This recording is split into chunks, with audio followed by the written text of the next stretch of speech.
आज हम बात करेंगे एक पुरानी साइंस प्रॉब्लम की। इसका नाम है थ्री बॉडी प्रॉब्लम। न्यूटन के बारे में हम सबको पता है, न्यूटन ने गति के नियम दिए। देखिए, इसके साथ ही न्यूटन ने बहुत सारी बातें ऑप्टिक्स के बारे में भी बताई। इसके अलावा न्यूटन ने एक और बात बताई और वह थी गुरुत्वाकर्षण, मतलब ग्रेविटी, गुरुत्वाकर्षण जिससे ग्रह आपस में जुड़े हुए हैं।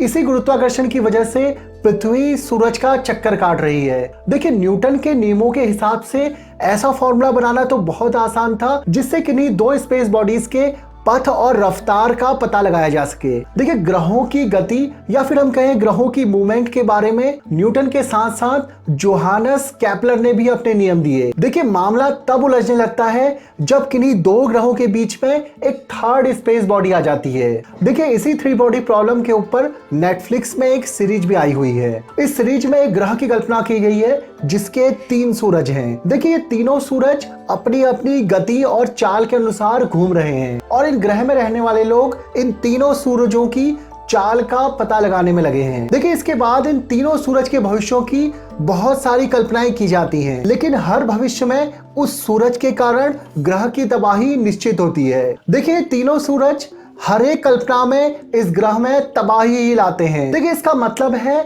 कि ये 3 सूरज वाला ग्रह कभी स्थिर नहीं रह सकता और यही समस्या विज्ञान में भी है और इसी समस्या का कोई सामान्य हल नहीं निकाला जा सका है। चलिए वापस आते हैं अपने थ्री बॉडी प्रॉब्लम पे। न्यूटन के साथ साथ जोहानस केपलर ने ग्रहों के जो भी नियम दिए वे नियम दो स्पेस ऑब्जेक्ट्स तक तो बिल्कुल सही बैठते हैं, लेकिन तीसरे ऑब्जेक्ट के आने के साथ ही मामला उलझने लगता है। चलिए मैथ्स के एक प्रॉब्लम से इसको कंपेयर करते हैं। मान लीजिए आपको x और y की एक समीकरण को सॉल्व करना है।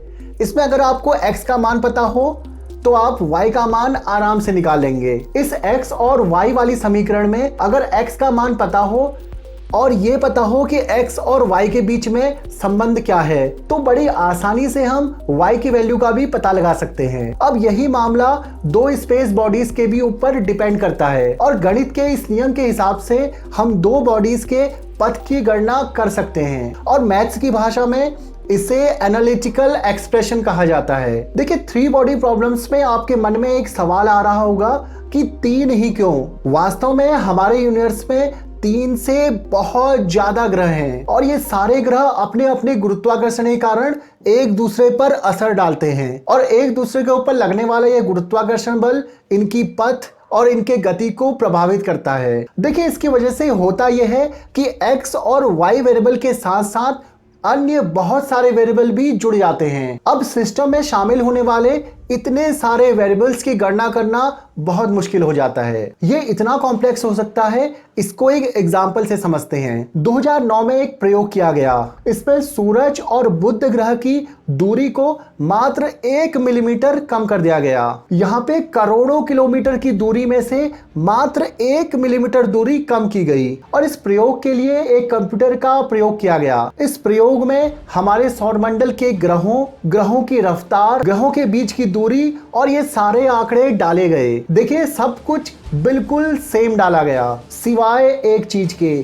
सूरज और बुध ग्रह की दूरी को हर बार 1 मिलीमीटर कम किया गया। देखिए, इसके बाद कंप्यूटर सिमुलेशन के हिसाब से कई लाख सालों के बाद की कल्पना की गई और इसके बाद लगभग 2000 से ज्यादा नतीजे प्राप्त हुए। इन नतीजों में कई मामले सामने आए। कुछ नतीजों में बुध ग्रह सूरज में समा चुका था, कुछ एक्सपेरिमेंट्स में बुध ग्रह बृहस्पति ग्रह से टकरा चुका था और ये सब हो रहा था मात्र 1 मिलीमीटर की दूरी कम करने के कारण। देखिए, यहाँ पर इस एक्सपेरिमेंट से हमें ये पता चलता है कि जब कई ग्रह एक साथ एक सिस्टम में होते हैं तो छोटे से बदलाव भी बहुत बड़े असर ला सकते हैं। देखिए, इसके बाद आपके मन में एक और सवाल आएगा और सवाल ये होना चाहिए कि अगर दो ग्रहों के पथ की गणना करना इतना मुश्किल है तो फिर रॉकेट और खगोल वैज्ञानिक कैसे पता लगा लेते हैं कि कौन सा ग्रह कब और कहां से गुजरेगा? इसके साथ ही अंतरिक्ष में कौन सा पिंड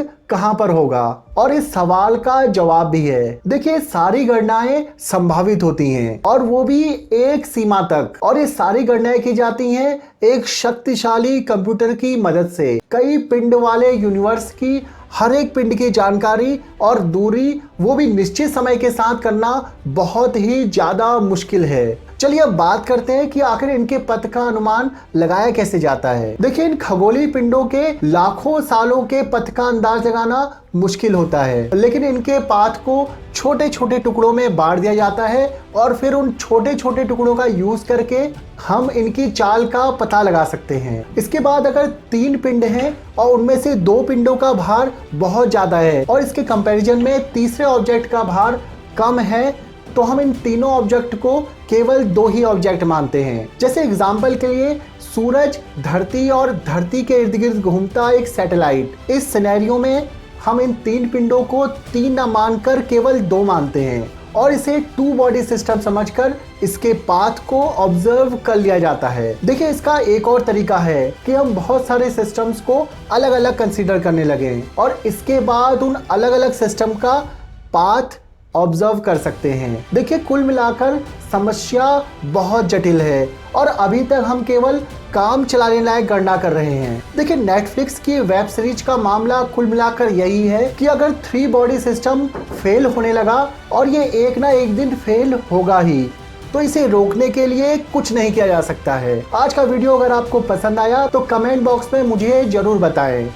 ऐसे ही वीडियोस को देखते रहने के लिए चैनल को लाइक, शेयर और सब्सक्राइब कीजिए। मिलता हूं आपसे नेक्स्ट वीडियो में, तब तक अपना ख्याल रखिए। धन्यवाद।